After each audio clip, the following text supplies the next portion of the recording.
This is a dirty game, bro. And what I've always said is all is fair in love, war, and challenges, and challenges, and challenges, and challenges, and challenges, and challenges, and challenges, and challenges.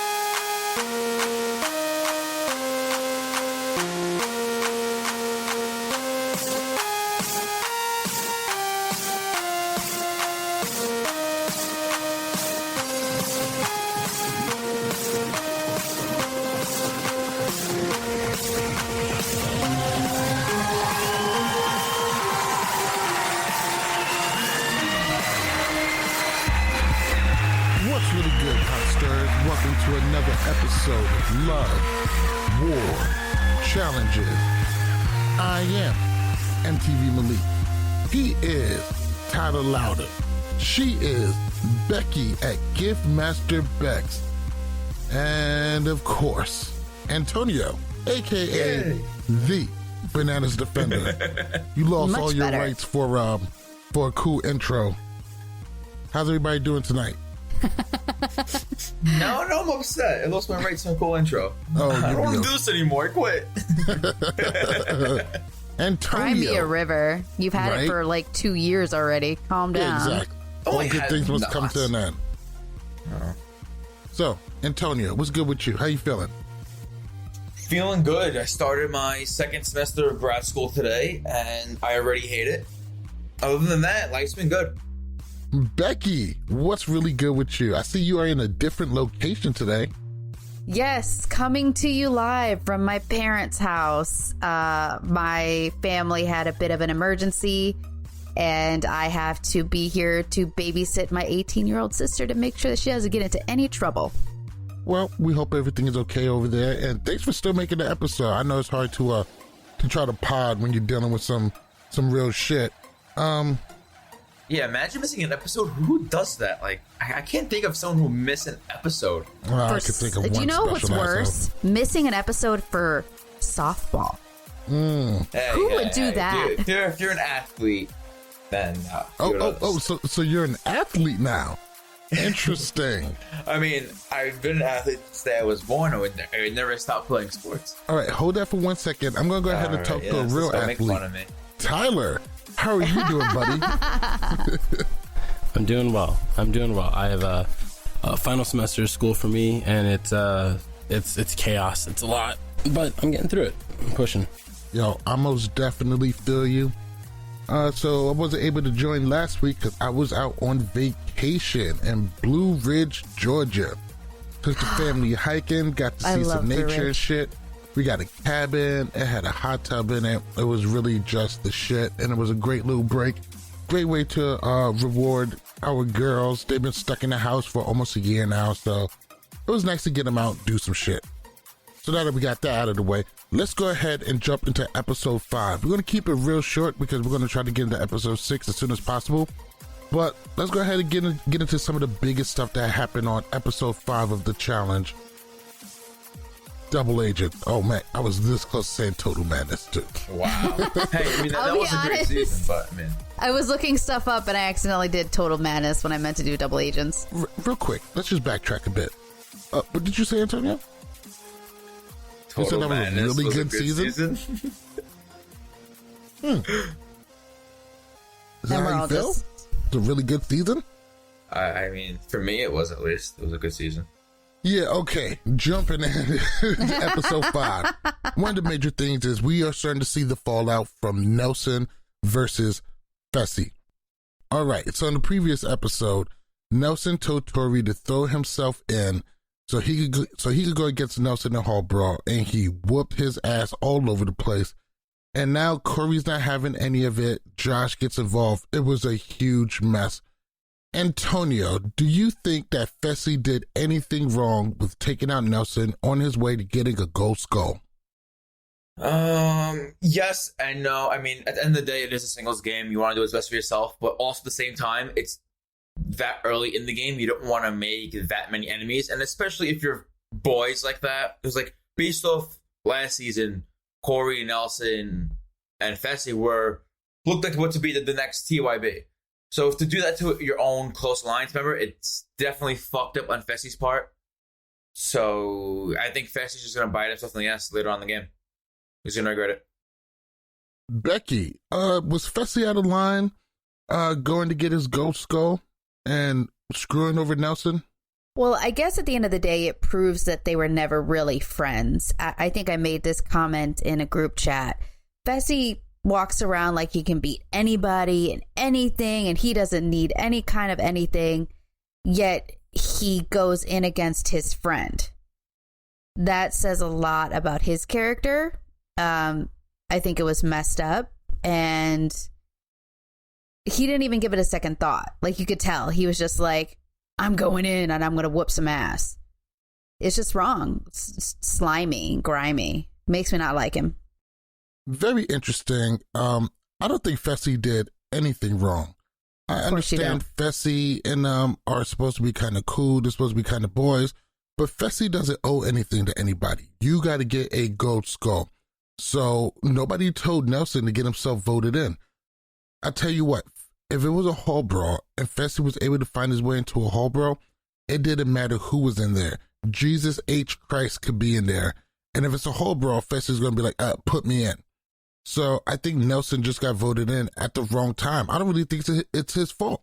If Nelson didn't want to go against a friend in elimination, he shouldn't have gotten himself voted in. He didn't do anything wrong. Tyler, do you think that Fessy did anything wrong by going in against Nelson for Hall Bro? Yeah, he did a lot wrong. But you're supposed to agree with me. Like, I was thinking from pure logic. Okay, hang on. I was counting on you, buddy. Okay, but hang on. Let me dive a little farther. Okay, now, in this short term, he did nothing wrong because he got his gold skull. He had a favorable matchup, size-wise and elimination-wise. It's going to benefit him here. However, if he's supposed to be this mainstay or, focal point of the challenge that they want him to be, this is going to come back to bite him eventually in the future. This is the same reason why Wes Bananas, I'm not saying he's on their level, but I'm saying guys that will constantly make big moves against other people, they go home first or second every now and then because they become a target from day one on the next season. So that's all he's doing is painting a bigger target on his back. However, short term, yeah, it's a great move. It's an easy matchup for you. It looks like an easy matchup for you. Why not go get your gold skull? See, it's kind of difficult with somebody like Fessy because there's probably very few eliminations that he would lose. I mean, granted, you put him in something against a puzzle, he can have a big weakness, but a lot of people are not going to be willing to put him down because he can beat a lot of those people and he'll come back. But no matter how big you are, no matter how strong you are, once you go into 5 or 6 different eliminations in the season, that's going to weigh on you. So the way to get him out is to continuously throw him in. He might find himself a victim of that in the future. But now for this season, it's going to be a great move that pays off. So Fessy could have avoided this whole thing if a few weeks ago, the elimination that Kyle won with the 3 rings, put the ring over it, where Fessy won the challenge, he could have volunteered himself to go in. If Fessy done that, then he has a skull already. Then this whole situation is avoided. And then he's friends with Corey and Nelson again. They're probably both still in the game, and then that's it. I mean, also, if you're not a selfish human being, that kind of helps too. Like, if you think about others first and not yourself, then you're fine. The challenge is hardly the place for that. It's $1 million, though, at the end of the day. Hang on. That's wrong, though. It's not $1 million. It's a gold skull. That's all he got. He didn't get $1 million from winning that. He got a gold skull. What I was going to say is Fessy doesn't have issues with eliminations. Fessy has issues in finals. So at the end of the day, he needs to recognize where his weaknesses is. And at the end of the day, it's not crossing that finish line. We also don't know what's happening after the 5 skulls get passed out. Is it like the island where whoever wins elimination without a skull gets to take someone else's, or nothing happens, or no one knows? I would think that if everybody has gold skulls and the 5 are out, then you have to go after somebody else's skull and knock them out. So say Jay doesn't have a skull, he's going to have to go after one of the 5 people. All right. Yeah. Let's go ahead and move on to the Itty Bitty Small Committee. Itty Bitty Small Committee. Yes, that's a really cute name. Well, these rookie girls are not taking any shit. This is Amber, Big T, Who else is in it? Is it both Ambers? Both Ambers, yeah. I believe Yeah, so. both All the Ambers. rookies, Gabby. So these rookie girls aren't taking any shit. Do we like it? Do we love it? Or do we hate it? Tyler. I mean, here's the thing. The reality is this happens every season. We just don't get to see it most time because rookies don't last, a couple episodes and they're out. That's the thing. And this is all just the right time for everything to work for them. And I mean, yeah, of course they're going to line up every season we see this. That's the thing. That's my whole point behind this. I think it's smart because if I'm being honest, at the time of watching that, if I was on the show, I would want none of those females running a final with me or working in a physical long distance challenge. I wouldn't want any of them. Now, socially, yes, but competitively, no. I love the name, but at the same time, it throws me back to my high school days when it's like itty bitty titty committee. So that's every single time I start saying itty bitty, I automatically want to say titty. So I feel very inappropriate saying that, but nonetheless. But I think that rookies want to, a lot of times rookies end up partnering up with vets and they try to get with the vets and they try and do all that stuff to try and be protected. I think that the rookies are doing a smart thing. They realize they have numbers, so they got to stick together in order to stay in the game. So I think that's just what it is. They're saying there's more of us than them. We can make this work. I like these rookies a lot.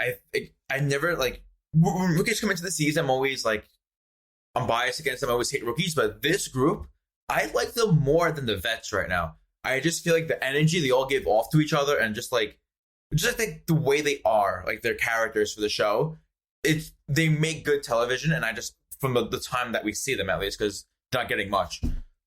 But I think between Gabby, the Ambers, I know they're going to do great in the show and I'm rooting for them. That's weird because I don't like any of them except for Big T, but she's not a rookie. She's not a rookie. I don't see any of the rookies as viable. I don't see them as viable. So I think Tyler's 100% right. We do see this every season, some small alliance of rookies. Oh, we're not going to let these vets push us around, and then they get pushed around. They are doing very good socially, and they do have a little bit of power when it comes to getting those votes together. Amber has always been kind of a target, and nobody's been actually able to get her into elimination. That is not a small thing. Which Amber? The Amber from Little Amber. One. Little Amber. Little Amber. Big Amber hasn't been a target yet. You know good and damn well which Amber I was talking about. The one that does heart hands? Yes, the one that does heart hands. Amber heart hands. Yes. We haven't really seen too much from them for me to give them any kind of, put any real respect on the name. They are good socially. They are dangerous in a vote if you run afoul of them. But we haven't seen them in any eliminations. So something tells me when they do, they're going to underperform, especially when you put them against the kinds of Ashleys or Cams or Lolos. I mean, I know Lolo's a rookie, but I'll never underestimate her in anything she does. Yeah. So she's a beast to begin with, just looking at her. Yeah, she starts off on beast status. Let's go ahead and move on. So Tori started running her mouth, and she finds herself thrown into elimination, where she gets promptly beat by Anissa, and promptly is obviously the wrong word to use because apparently that took like an hour. Jesus Christ. Yeah, Tori's gameplay this season. She's going home early. She seemed to make a lot of enemies by calling girls weak and just being, on attack mode. Do you think, did Tori have this coming? Is this Tori being taken down a peg? Do we expect to see a different Tori going forward and future seasons now that she doesn't have fingers attached to her? I think this is a new. Oh, sorry. Damn, we don't want to let Becky start one off. No, I'm not. That's sorry, why I didn't I'm say still anything. laughing at the fact of fingers attached to her. I call him Fingers because he was on an episode of Blacklist and his character's name was Fingers. I'm just laughing, okay? I wasn't going to point out who you were talking about. You're the one was there. But anyway, I don't think it's going to go down. I'll be honest. If you saw her exit interview, she's like, well, I feel like a reason why I lost was my balls were different than Anissa's, when her balls were exactly the same ones as Anissa. So I think that she's going to make excuses in her mind for why this happened and whatever. And I think her ego is really too big. She's going to have to get beat by somebody else other than Anissa for her to really kind of get taken down a peg. We'll be back in a moment. You're listening to Love War Challenges. What's good? How's it going? This is Derek Kaczynski. So this is Paulie, and you're listening to Love War Challenges. What up, Malik? This is Cara Maria. This is a shout out to the Love War and Challenges podcast. You're totally awesome. Love War Challenges. For anyone listening to this, they're at LWC Podcast. World's most dangerous podcast.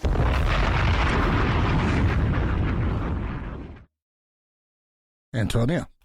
I think with Tori this season, I think she wanted to prove to herself that she can do it without help. Because we've seen it just the way she was acting this season. She wanted to be on her own high horse and just be like, you know what, I'm here for myself right now, and I want to win this game. I want to make myself the dominant threat. Because in the past season, she's always had someone like Jordan that's always boosting her ego for her. And now this season, we're actually seeing her do it herself, and I guess she didn't adjust to that way the right way, as we've seen, because she played a terrible game socially wise. I feel like she was always like on the outside of the major alliances, didn't know what was really going on, and that caused her downfall. I do not think that Tori's coming down a peg. I don't think she needs to come down a peg. I think Tori is a really good challenger. Now, here's the thing. The formats the past 2 seasons have forced her to play a different game. Nobody knows how to play with this. You need a gold skull or whatever to get into the final. Otherwise, we would see the same thing we saw in Dirty 30 from Tori when she was by herself. She would play a relaxed game, have an alliance, wait until it was her time, and then just go in when the house put her in. She wouldn't be talking all this game to get herself thrown in, so that way she can earn her gold skull. Like that wouldn't happen, because there's like we see vets in the past. What do? They try and skate by. Like we see the Mark Longs, the Kennys. They try and not do anything at all, and then just walk into a final. You know, that's a vet move, and this format forces hands. I love the casual way he just burned 2 legends. I mean, legend is okay. Hang on. He can't stand Mark Long. He never has been able to. Like some guys are legends in the same way like our parents talk about basketball players from the 70s being really good athletes. Like they're not. Like yeah, maybe back then they were when not everybody was allowed to play, but Oh. yeah. But Wow. Here's just hurt right now. Exactly. No, I'm not. This feels. Who hurt you? Nobody hurt me. I'm just saying Tori's not going to fall down a peg. I think Tori is still a top tier challenger that has a consistent show up. And I just think she had the wrong strategy. She literally pulled it up to all the way to the front of the thing and then tried manhandling it with strength. And that's not how you got this done. Anissa got it done with momentum. It had nothing to do with strength. It was momentum, pull it up, let the wheels hit the block, and then it will tip. Well, at the end of the day, she just never had the best strategy. But I think she knew she had to go in, but the fact is she didn't want to go into this elimination. She didn't ask to be put in this elimination. She got pretty much blindsided into it. So, and then on top of it, had to go against Anissa, who's one of her best friends. So there was no way she was like, yes, put me in right now because I want to get my gold skull. The only reason she said put me in if I can go against Amber M, who's smaller than me and I can probably beat. Here's another thing to note. By the time Tori got her balls out, by the time Tori hit the first target, Anissa was up 10-1. And then by the time the whole thing finished, Anissa won 13-11.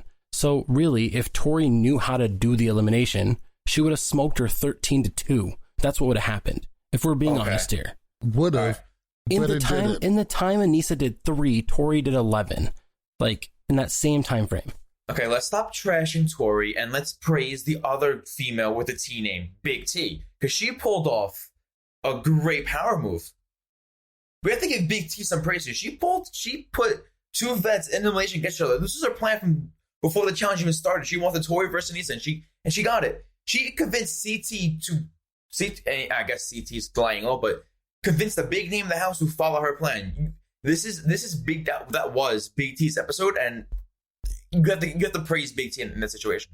It was a great moment for Big T. She showed that she's more of a threat than what people may give her credit for. The only problem that I have with Big T is that at some point she's going to have to get down there and back it up physically. That's going to be a toughie. But hopefully it's a puzzle. Hopefully it's a puzzle. Poor Big T. We do need to give Anissa some credit because as we found out, if you don't pay attention to stats and everything, she notched her 10th elimination win. That is not an easy feat to match. That is not. People don't do that. Nobody does that. One person does, right? Cam did do it today, apparently.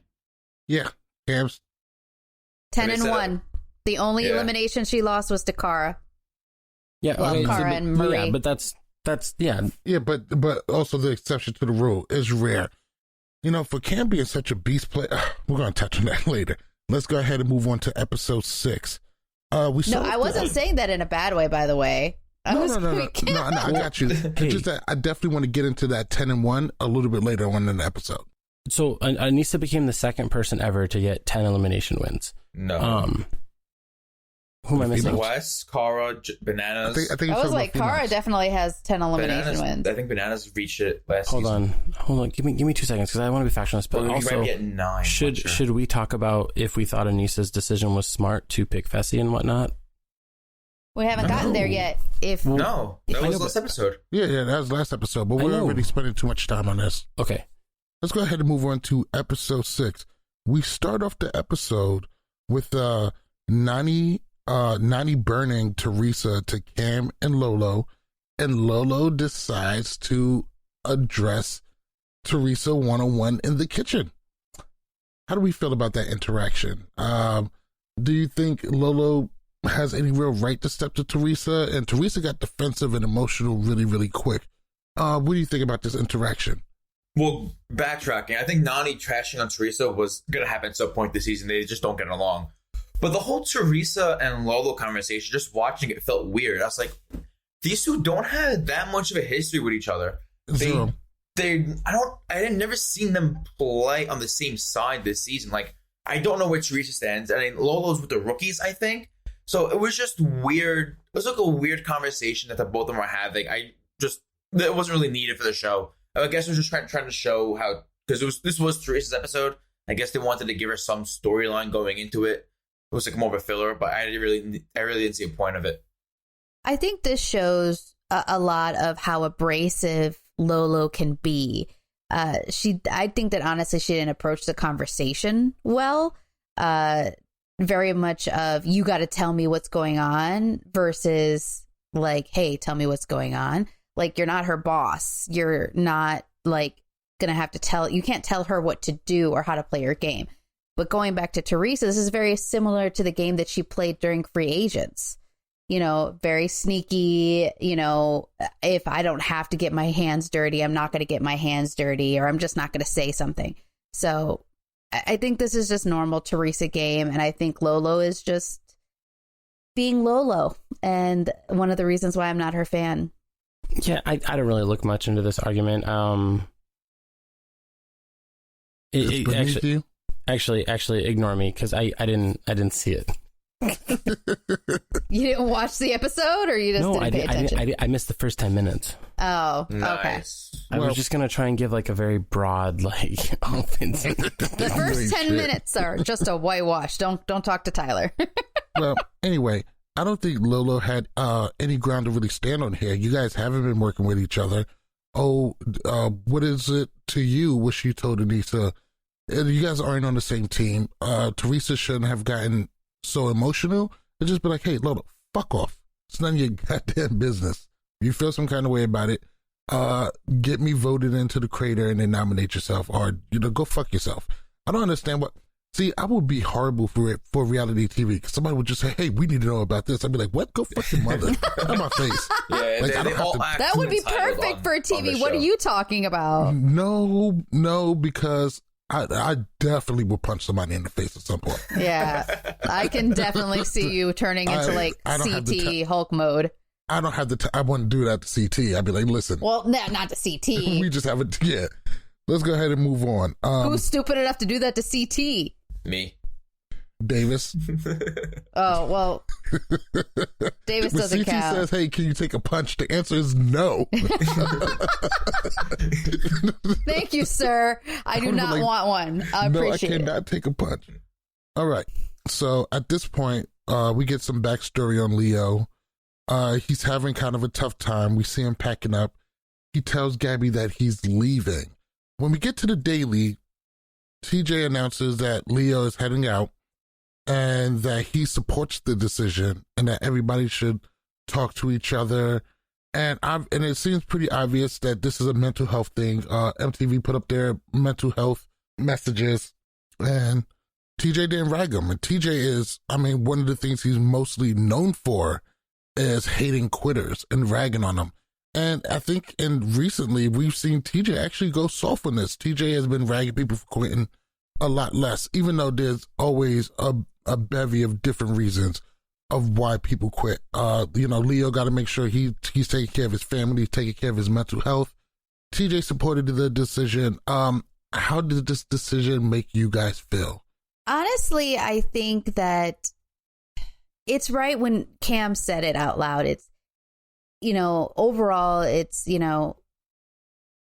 not talked about in certain cultures. I know it's in Latin cultures, we don't like to talk about mental health issues. I know it's also, big in, the African-American Black community that, if you talk about mental health, you're crazy and got problems. You don't want to talk about it. So the fact that he was open about it and that he knew for his health and for everybody else that he needed to remove himself from the situation, that's props and that's love. And he had to take care of himself. And there's no way you can take that away from somebody. So, yeah. No, 100%. And I think that we are getting to a point in time, it's 2021. And I think everybody's starting to get more accepting of certain things. I do think that if somebody was just like, I don't want to be here, I want to go see my girlfriend, i.e. whatever his name is that we don't need to know from Rivals 3, I think TJ would bash somebody. But I think he actually understands this type of thing. And like Leo, if you know what he does and everything, like professional wrestling, like those guys like are on the road like 24/7. So like he's not days a year. Yeah, he's not a quitter. Like when they're at home, they're training. Like mental health is a serious thing, and I'm really glad that MTV is like supporting this. Antonio, was that Adam for Rivals 3 who quit? Not Adam. I forgot his other name. His stupid name for stupid person. Was like Brianna's partner, right? Yeah. All right. Well, anyway, about Leo. Brandon. Oh, there you go. Close enough. So back to Leo. I do feel for him. I know it's definitely upsetting to see someone go through that too, because knowing what the challenge environment is, it's always a cutthroat place. Not everyone's trying to be nice to everyone because just how the game is. And just to see TJ just to make that statement saying, hey, even though it's a game, we're all still human beings. Like just like talk to each other, make sure we're all still okay. Because especially with the pandemic stuff still going on at that time while they were filming, you always want to keep like up with your family, go back home. So I definitely respect Leo for leaving too. I mean, you can't, when it comes to situation, you can't really hate on anyone for leaving like that. I think Tyler touched on it really good earlier. I was on Twitter and somebody put up, it was like, oh, now MTV cares about mental health?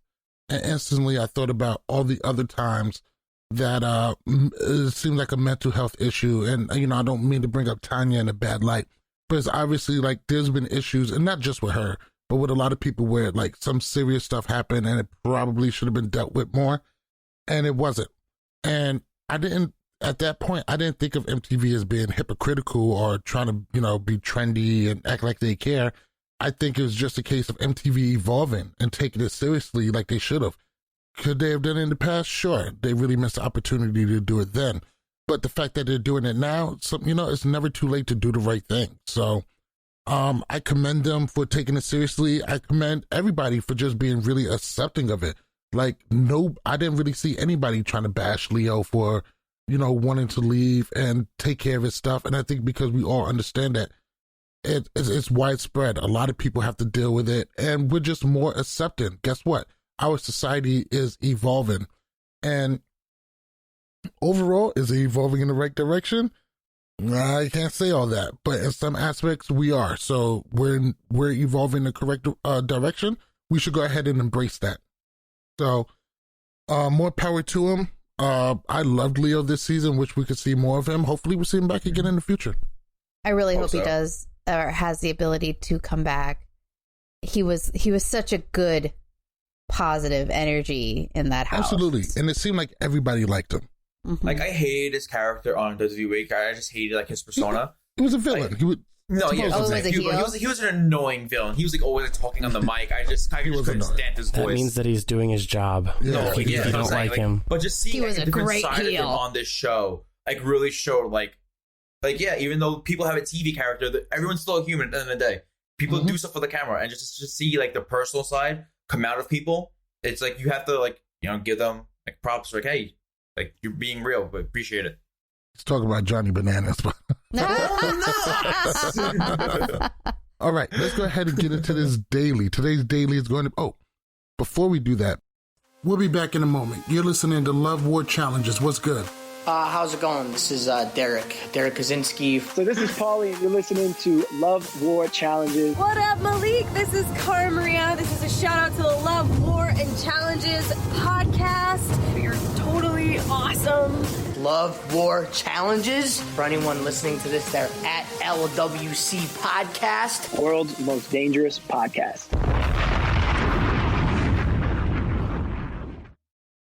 All right, let's go ahead and get into this daily. Today's daily is going to... Oh, before we do that, because Leo left and Gabby doesn't have a partner, Devin and Gabby are linked up, which is a smart move. He doesn't have a partner. She doesn't have a partner. Guess what? You're a fucking team now. Not happy. I was going to say the minute Leo was talking about leaving, I'm like, oh, there's Devin's new partner. Where it was going to go. It makes sense. Today's daily is going to be called Smuggle Run. Teams have to pick up these 2 long capsules. And let's be serious, they're the foam rollers that we see at the gym, only bigger and heavier. Teams have to pick up 2 capsules and run a 5-mile race with checkpoints.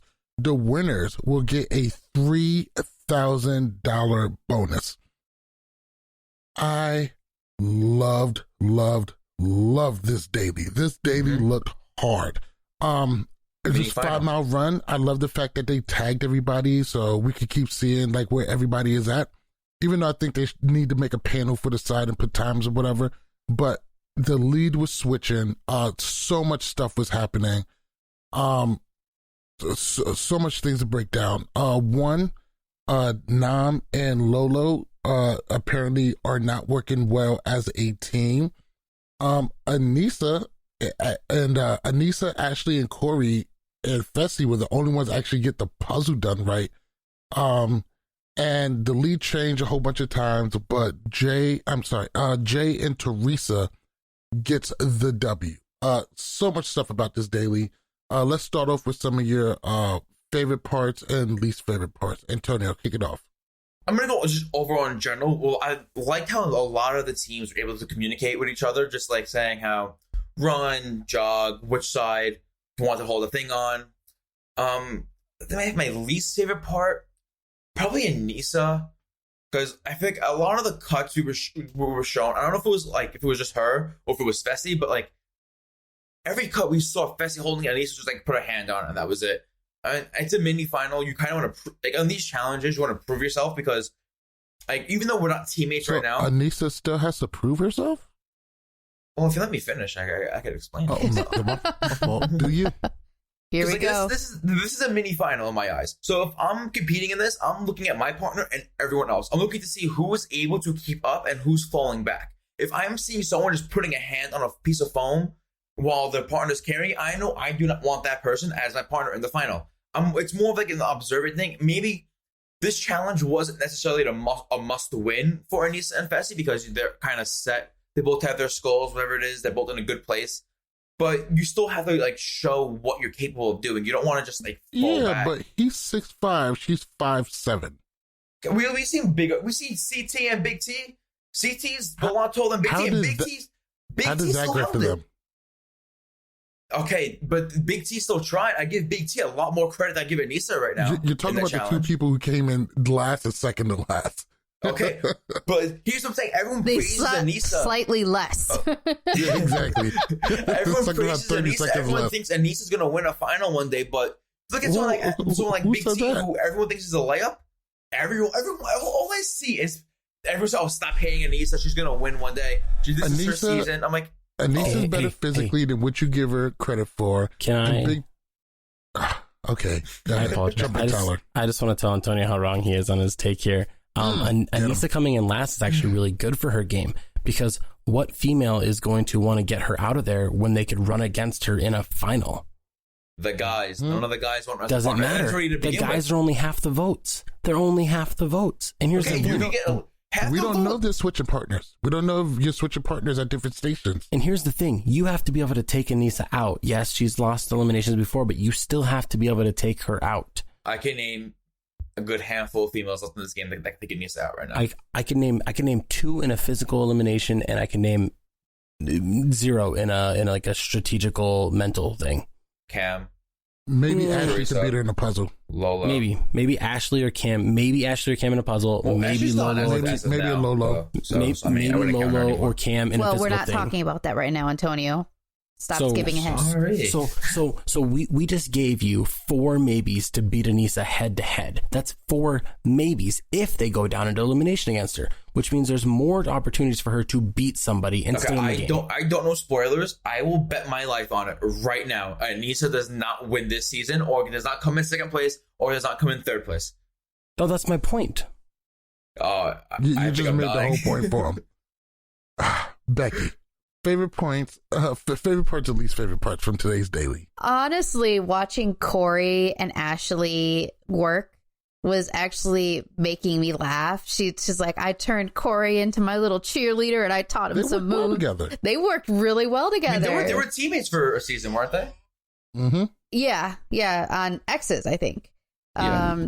Rivals. Rivals 3. Rivals? I thought they were X's. It was her No, they were season. X's, I thought. Nope, They were Rivals. not X. They hooked up on the Real World season. No, she said that her family would buy and sell his family. That's what they would do. Hey, there is a picture of them really canoodled during her Real World season. There is a rumor that they did hook up off camera. So, but anyway, I enjoyed seeing them work together. It kind of is one of those things where it's like, oh, growth. Just this growth right there. And, you know, that was one of my favorite parts. And they were so close to winning. I was so sad when they didn't win. And the low parts, honestly, I hated seeing CT call, you know, Big T a layup or, you know, an anchor. And I was like, no, don't fight. It's true. It's true. She knows it. He knows it. We all know it. Well, she openly said, she's like, I'm sorry, CT. So, you know, she's well aware of where her, you know, weaknesses are. I'm just really hoping and praying that CT doesn't turn into a dick, which he has done in the past. He will eventually. He will. When it comes close to the final, he's going to do what it can to get a better partner. Well, at some point, CT is going to have to go down there and get his skull. He has one already, doesn't he? No. At this point?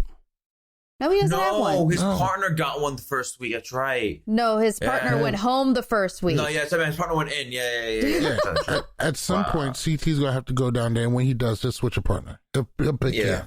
What show are you watching? Are you watching like Vendettas or He's something? Like drunk, what are you swear. doing? Yeah, like what the fuck is going on with you? I don't think he was on Vendettas. Being drunk is not a statement. He wasn't on Tyler. Vendettas. Yes. Favorite parts from today's daily?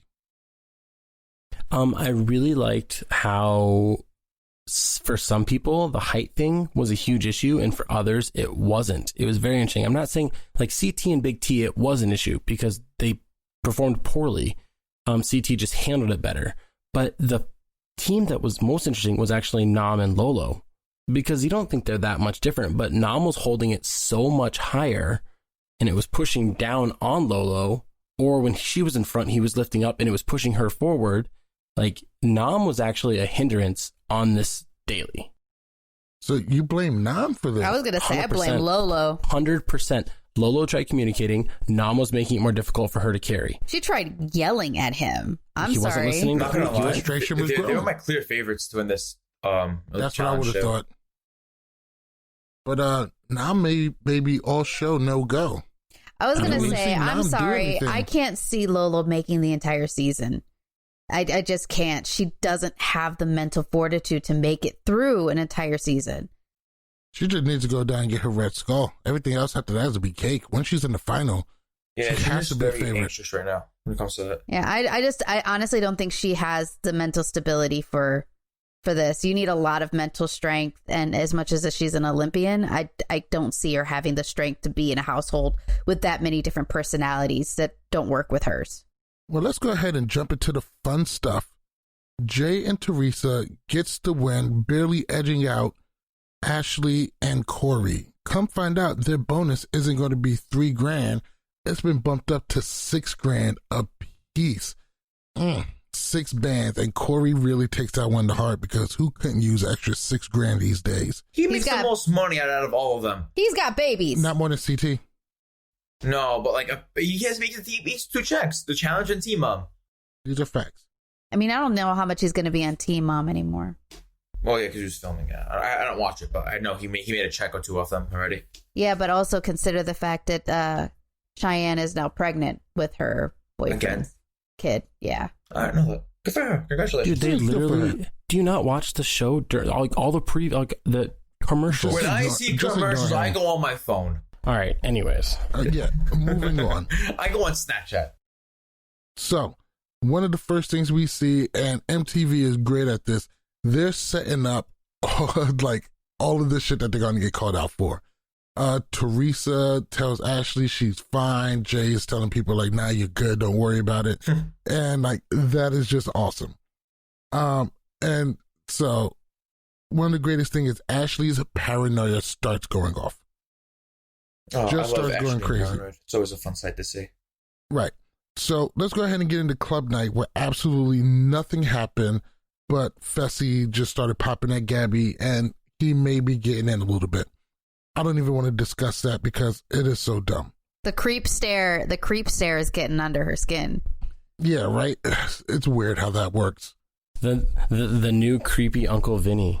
He literally is a more attracted, creepy Uncle Vinny. Was the worst next to he was the bad. Other Vinny? Yeah, other Vinny was. If people named Vinny on the challenge, sucks so bad. Don't have a good reputation or good track record. Hey, Tyler, fucking watch Vinnies. it. Okay, well, you're a Gen Z Guido, so you're different. Okay. Millennial Guidos. There you go. All right, moving on to deliberation. Real quick, how awesome was it that Ashley busts right into the room where Theresa was trying to get it thrown in?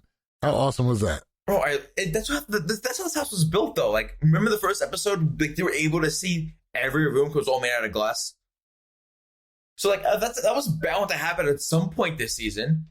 Hey, you guys want to meet my sister? How old is she? Sure. She's 18. She's my 18-year-old brat sister. Come inside. That's the plan. They can't see you. Got to get in front of the camera, doofus. Come see her. Yeah, that's unbelievable. Say hi. Hi. Did she hear me? No, you're in my headphones. They said hi. Bye. My sister's little dog was, I guess, whimpering at the door. She wanted to come in and see me. So sorry, Oh, no doubt. I didn't mean to interrupt with my family. No. It's all good. Glad to meet her. Where were we? Oh yes. I said that how the house is like all glass and they go see, so it's about to happen. And real quick, Antonio, me and you will always have that joke. Yeah. Wait, what joke? What did I miss? No, that's it. You missed it. Exactly. I heard something about a Guido, and then I got distracted. What happened? No, you can't say that loud. It's the That's a joke. It's it. All right. So let's go ahead and get into deliberations. I'm about to be really mad right now. At this point, Ashley has already gone. I'm not Ashley. Theresa was going through the house telling everybody that she wants Ashley to go in because she wants to make a move and, it's got to get people who she doesn't like out instead of setting up herself getting a gold skull. I don't really get the strategy, but that's the strategy. Deliberation, Lee puts it right down on the table. He just says, I'm just going to put it out there. I'm not voting for Ashley. Ashley was completely blindsided. She makes her little speech. The Amber M gets up and makes her little speech. A lot to unpack there. I got annoyed. I got so annoyed when Amber talked. I'm sorry to cut you off. I got so annoyed. But so she's trying to. Oh, I think a lot more was said that we didn't see for her to talk like that. But Amber is trying to keep herself safe. She has been consistently your rookie and your undersized target. She doesn't then go in and prove everybody wrong and shut up. Exactly. She has to go in eventually. Might as well do it now. I'm like, hey, put me in, and that's it. I literally was getting so annoyed. I'm like, just vote yourself in if you think that you're this badass. I get it. You're annoyed. They think you're weak. Well, go in there and prove to them that you're not weak. Can I make a bold statement? Sure. Like her comment of like people gassing out in finals. Ashley is a top 3 female final runner of all time. Yeah, she could you could argue for number 1 if Evelyn didn't exist, but she is number 2 or number 3 of all time. Doesn't she have like the most female wins, like or tied with the most female wins with 2? No, there's 3 female. There's 3 females with 3 wins. Not Rachel. I know Veronica has 3. Veronica, Cara, and Evelyn all have 3. No, Cara has 2. I thought. Well, she's got a champs versus pro win, yes. but that doesn't technically count. She has an asterisk. She won a final. The banana has 8. Okay, thank you. Yeah, carry on. Yeah, whatever. All right. With just backtracking real quick. Did anyone else laugh the way Leroy said, "Well, I'm not voting in Ashley," because like no one, like they all knew. He put that shit on Theresa said. He blasted it. it. No one wanted to say it. And he's I'm gonna vote for her. That's it. Dude, he's so like that's so right there. When that comment happened, I was like, if Theresa found out that Leroy, who's somebody she's supposed to be close with, that she ran a final with, that I mean, he cost Theresa a championship because he was so poor in that final compared to Jordan. If I would have found that out, I'd have been like, I'm throwing in Cam no matter what because you just blew up my game by saying I was going after Ashley. I mean, they're going regardless at this point right now. So, he didn't have to say. I'm just saying but that was funny. I'm just saying like if what we know now is why that happened, like that makes sense to me. Like he completely blew up her game in front of everybody. Leroy's working with Ashley, so Leroy is essentially helping out Ashley too. So you can't really knock Leroy. The main thing is that was a long time ago. Theresa has been gone for a long time. Leroy has made other plans. He has made other friendships that are more beneficial. Theresa comes in, she doesn't have a strong base. When Theresa was there, she didn't have a strong base. She was kind of cool because she was linked in with some of the older challengers, but they're not here. Also, with Leroy, he said this is his last season, so he doesn't care about future relationships that he's making with these people this year because this is his last year. He's going to do what he has to say and what it takes to win this year because that's it. After this one, he's done. So you can't blame Leroy at all for doing what he's doing. He's playing a very good game, and I love watching. This is the Leroy that I love watching. I think Leroy's finally stopped giving a shit, and I love. He's done. I love the way that he's people. Playing. The way that he's playing, it's a damn shame that this is last season. Right? He is just fucking killing it, and he hasn't been. I mean, he is so enjoyable this season. We'll be back in a moment. You're listening to Love War Challenges. What's good? How's it going? This is Derek Kaczynski. So this is Paulie, and you're listening to Love War Challenges. What up, Malik? This is Cara Maria. This is a shout out to the Love, War, and Challenges podcast. You're totally awesome. Love War Challenges. For anyone listening to this, they're at LWC Podcast. World's most dangerous podcast. So moving on to Jane Theresa, they find out that Ashley and Corey are compromised.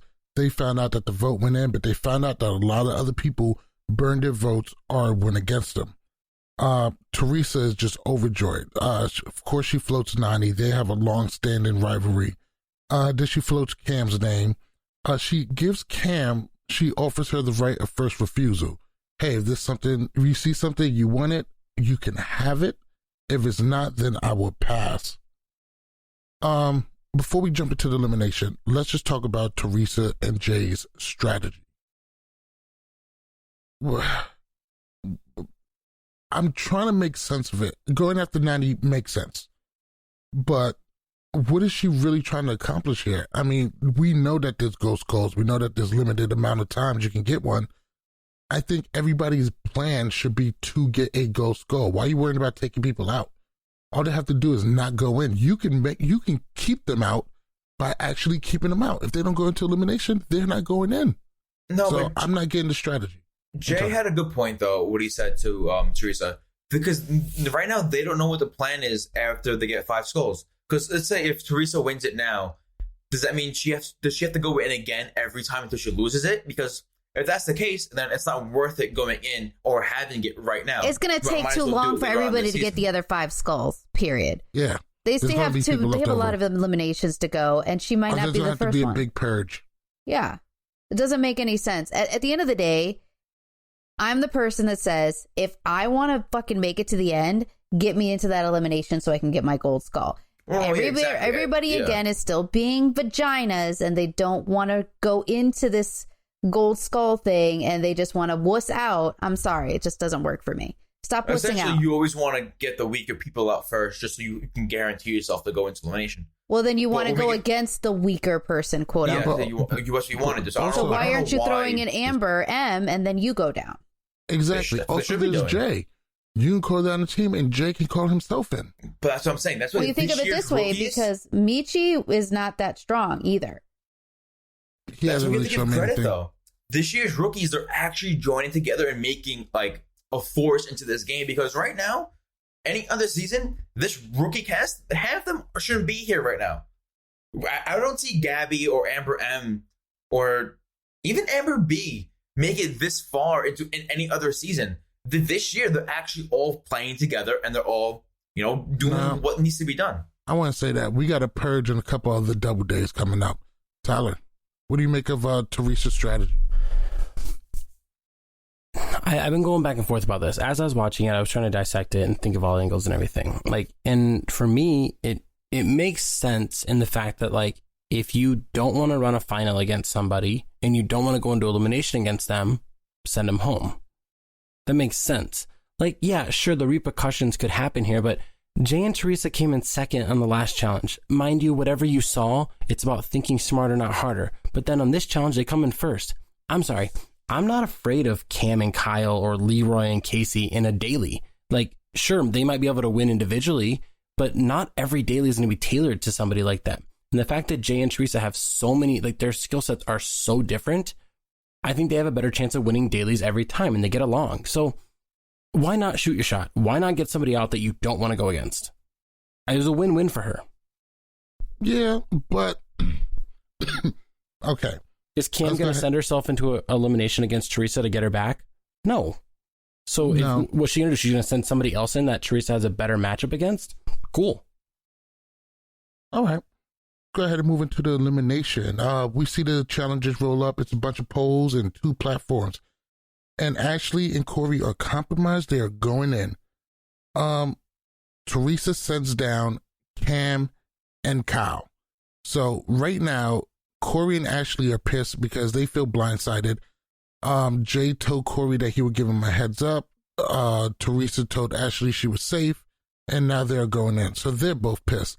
Also, Theresa offered Cam the right of first refusal and told her that she wouldn't just throw her in. And Jay told Kyle that he would give him a heads up, the minimum. So everybody down there in that crater is pretty pissed off. TJ makes a pretty funny joke, making it seem like it was going to be a guy's day, and fakes him out, which was really, really immature, but also really, really awesome. It was funny. It was hilarious. And today's elimination is going to be called Dead Ringer. This one was a little bit weird. I think we've seen something like this before. I can't quite put my finger on it. It looked familiar. It did look like some elements of it was familiar, but basically they're swinging and they got to use momentum. They can barely touch the ground. They got to put these rings on these poles. Cam gets the win, and she really dusts Ashley off. It took Ashley a while before she found her groove, but by then it was already over.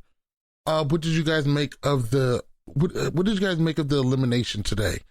For me, it was one of the few times where I seen the daily was better than the elimination, but I can appreciate how difficult that elimination must have been. But Cam was focused. It looks like Ashley was still mad, but Cam just got the job done, and it shows why she's 10-1 in eliminations. I'm sorry, Tyler, is she not 10-1 in eliminations? She's not 10-1. What is her rate? She's not. So Okay. If I know he's not. I know he's not. But if Derek's listening to this, redemption shit doesn't count for me. Mercenaries, whatever. She's 7-1. If you count her redemption house, she's 8-2. So she's been in 10 eliminations. And I mean, we can stop right there, and I can go into further. But I think four of her elimination wins are meh, and they're not really worth. Wait. I got a lot She of went hate against for that mercenaries, but the thing is it was still her elimination. She wasn't a mercenary. That's not what I'm saying. That's what I'm saying. Derek K got mad because I got his elimination record wrong because he has 9 elimination wins if you count him as a mercenary, in which he can't be eliminated from a game, so he didn't win an elimination. But that's neither here nor there. but Cam's would count because Cam wasn't a mercenary. Yeah.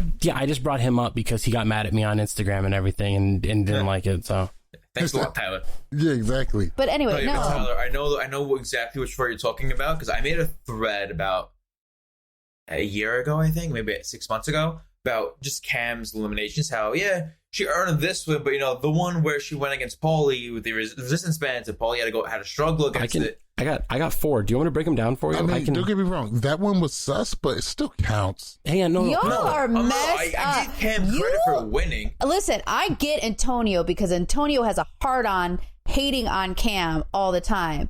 But Tyler, why do you hate women? I don't hate women. Okay, hang on. Here's the thing. I'm going to break this down for you in the Put some most respect logical on Cam's name, or I won't find you. Wait. Real quick. Before you break it down. Go ahead. I am totally down to have a one-off episode breaking down all of Cam's eliminations and the wins. I think that'll be fun. We all just rewatch them all and have a whole episode for it. Why just Cam? Why can't we do it for other people? You want to watch Banana's 13 elimination losses? Hey, fuck you. This is what he lost this time. Oh, and Banana's beating Wes. That's right. Yeah, we'll do that one too. They're one. Hey, it's 1 for 1. Yeah, it is 1 for 1. Yeah, you're cold-blooded. All right, what do we think of today's daily? Or elimination? Yeah, I'm sorry. Come on, Malik, you're slacking. He's not feeling well. Leave the poor man alone.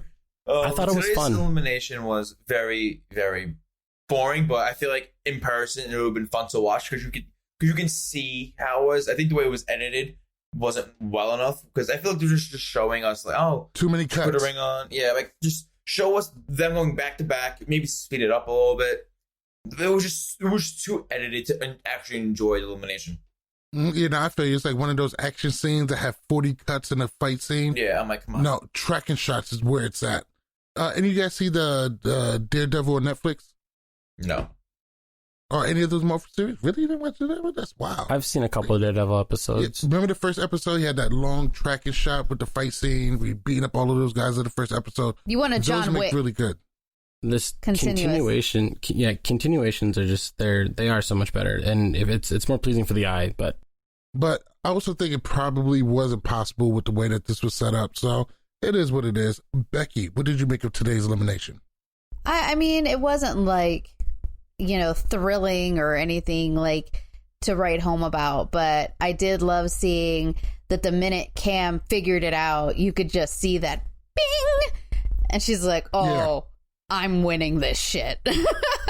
She was in the zone, and I gotta say, her confessional outfit is on point. I was over here like, Queen Cam, I don't think I could pull off black lipstick, but shit, she looked good in those confessionals. All right, so after Cam gets the win, Corey decides it's a good time to expose Jay for his lies. When it comes time for Cam to pick a partner, CT, Darrell, Devin, they all want to be picked, but she decides to stay with Kyle. And that's going to leave Corey as the rogue agent. Real quick, staying with Kyle, good idea or bad idea? Good. I think they work well together. I think that they're a strong pairing. So I think at the end of the day, it's a good idea. She's also staying with somebody that she knows is going to be loyal to her. And she's already got that built-in alliance. So, Team Killers for the win. God, you said that's so white. Yeah, about as white as his teeth. Do you see how white his teeth are? Kyle. Yeah. Wait. You know what? It's funny, when I saw his teeth, I thought something was wrong with my TV. I'm like, is my like exposure or is my brightness up too much? Like, why does it look like that? It was like I gotta. I never thought get made from having white teeth. Like, not you. It's fake white, is what it is. It's Kyle. how is it fake white? If it's 100% fluorescent light, if He's got his teeth done. Me? No, Kyle. I'm over here like, why are you thinking we're talking about you, Antonio? Nobody cares about your teeth. no one is talking about I you. was so confused. Oh my god! You tell his teeth is fake. No, because Malik said I said it's so white. Then you said like I was like, talking about He Kyle. was talking about Kyle saying it's so white. Exactly. Listen, if your teeth can reflect the light from the moon back into the camera, maybe your teeth is a little bit too white. And why is he wearing that damn turtleneck every single time? I think I actually because like the turtleneck. I like it a lot. staff told them to wear to alternate between dark and light color schemes, and one of them has to be turtlenecks. The whole What? cast is wearing turtlenecks though. There's like every. Well, I that's saw what the he picture. said, There's, that they were told that one of them has to be a Staff told turtleneck. them to have a dark theme, have a light theme, and each one has to include a turtleneck. Are you serious? Okay, so I'm gonna buy a turtleneck right now. Right next if to you- you. Tyler just like fuck this shit. since you were asking, I thought the elimination was fun. What I liked about it real quick was the fact that I like eliminations that you can't prepare for and you can't train for. And it literally is what the show is supposed to be, a challenge. And you have to learn on the spot. And that's the best part, because you see somebody get a strategy and then it's, are they going to finish out or is the other person going to come back? And it's exciting. Cam keeping Kyle is the best move for her, because Kyle is so desperate to stay in the game that he will work with her eventually. It'll happen. And it's a smart move. He's a good partner. They're going to do well together. I don't think they're going to win a lot of dailies, but they're going to compete and they're still going to be a force. Exactly. It could be a lot worse for Cam. Kyle, I mean, despite how you may feel about him, is a pretty solid competitor. He's no slouch. He's not top tier, but he can hold his own, and he can win a couple eliminations. And when his back's to the wall and he doesn't have a choice, he'll grind it out. And that's saying a lot more than, some people. So I would say sticking with Kyle is probably the best move. But if I was Cam, I see Darrell over there. It's kind of hard to say. It's kind of hard to say no to that. I would have switched. I would have switched. I would have switched, but she could do a lot worse than Kyle. Well, I'll be 100% honest with you. Seeing the way that all those guys' eyes were like, take me, like, especially CT after the first episode, he dissed and dismissed her, and he's over here like, please, I want to do this with you. I changed my mind. So all the guys were looking like Daphne when the Duke of Hastings first walked in.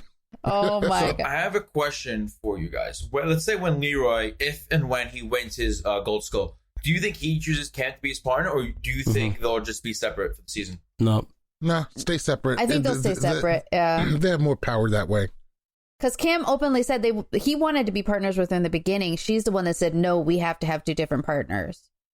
Also gives them a better chance of winning. At least one of them wins instead of none of them. That's why I was looking at it. What? So I just learned a new Zoom trick. okay, Right. so I know you want to kind of do a one-off, but can I just like give like a quick recap on why all of like Cam isn't as impressive in eliminations No. as everybody thinks? Shut up. Like, I'll give a quick thing. We can go. No, we can go why do you hate women? Stop hating women. Hey! This isn't a sex thing. We don't always have to bash men and our kings. Like we can treat them as equals. Okay, so that's what I'm gonna do. Okay, so I'm gonna treat our queens the same way I treat our kings. Okay. Nobody cares, Tyler. I'm sorry. No, we have to. We have to because Let the king speak. We bash bananas. We bash Wes when something goes wrong. We have to bash everybody. Speak, Tyler. 4 times, Cam has won eliminations that are really just given to her. She goes up. Let's start with her first season. Hang on. Let's start with her first season. 2 of her eliminations were against mercenaries that had nothing to lose.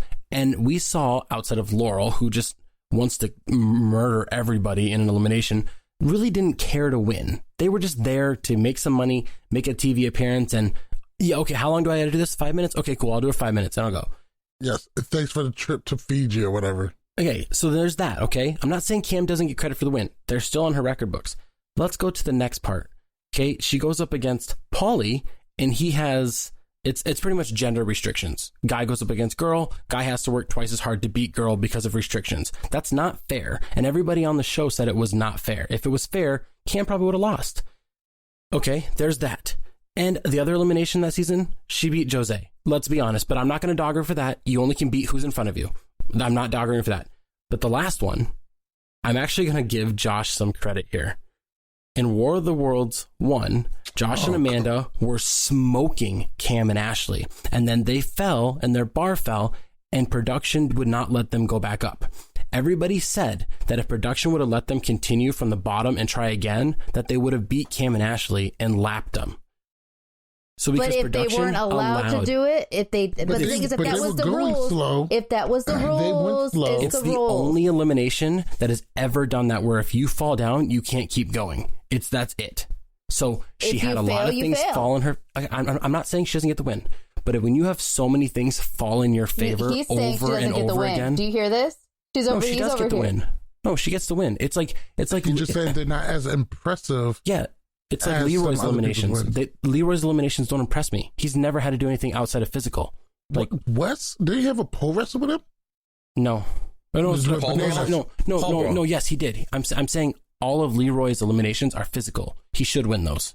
That's like if I put Big Easy in a hall brawl every time, he's gonna win against everybody. At the end of the day, the only thing that matters is how many finals you win. If you can't win a final, it doesn't matter. That's not playoff. Like the way I see it, the eliminations are like playoffs. You can win as many playoff games as you want. I don't care about Antonio's opinion. So real quick. All right, real quick. Sorry. Before we get out of here, big congratulations to Derek K. He is getting married. Congratulations, Derek Kaczynski. Yeah, we're all getting invited except for Tyler because Tyler got on his bad side. Don't ever dismiss his eliminations ever. I didn't. I gave him credit for it. I just didn't give him a notch. Oh my god! Also, last week we didn't have the episode, so we've seen that Natalie was sent home, and she was sent home because she tested positive for pregnancy. Damn, maybe the way you said that was so. Yeah, I thought you said COVID. Like, no, you don't say that. Yeah, yes. I was like, you should really reword that, especially since what actually happened with that situation. And then she ended up having a miscarriage. She talked about it with People Magazine, Us Weekly. That was another reason why it's good that MTV is open up to not ragging on people so much when they leave, because sometimes they gotta deal with some real stuff. So that was a real sad story to hear. Was there any other off TV stories that we should touch on before we get out of here? No, but now that they bring the Natalie thing, it's crazy how back-to-back seasons we had a female cast member become who were pregnant either during filming or multiple. There are multiple cast members that were pregnant. That got Theresa became pregnant right after. Oh, okay. And then Natalie, and I think one of the other people who went home, the girl who hurt her arm, she actually Gabby? I think she went home because she was pregnant as well. Oh, well, Liv. I found out she's 21 years old. She's younger than me. And I found that and yesterday. More accomplished. No, just kidding. Well, yes. But I'm like, wait a minute. This girl's 21. I'm like, shit. Like, what the fuck am I doing wrong? Like everything. Yeah. Fact. Well, thank you guys for joining us on another episode. We had a great time. We hope you did too. Make sure you check us out at lwcpodcast.com. Make sure you get all of your custom challenge gear at shopthechallenge.com. We don't have anything else to touch on. Bananas, close us out. How about Tyler's shitty rankings? Close us out. Okay. I'm tired. Close the fucking show, man. Want to go to bed? The music it gives. Okay. No, wait. Hold on. Another great episode, Podstars. Yeah, okay. Another great episode, Podstars. Hope you enjoyed it. Make sure you stay updated by following us on Twitter and Instagram at LWC Podcast. Join us up on Facebook at facebook.com/LoveWarChallenges. Join our discussions on Reddit under the challenge subreddit at LWC Podcast. Also, check out our website at lwcpodcast.com. Make sure while you listen to us on Apple, Google Podcasts, Spotify, Stitcher, iHeartRadio, and YouTube, give us 5 stars, give us a review, and most importantly, subscribe. Have a great day, posters. Peace. Okay, before you go, a couple of things. One, what's up with that hard ass sigh? Two, why were you reading it so fast? Three, why after like 108 episodes are you still reading it? How do you not have this down by? Somebody call Yoko. Yoko will come in here and kill that shit.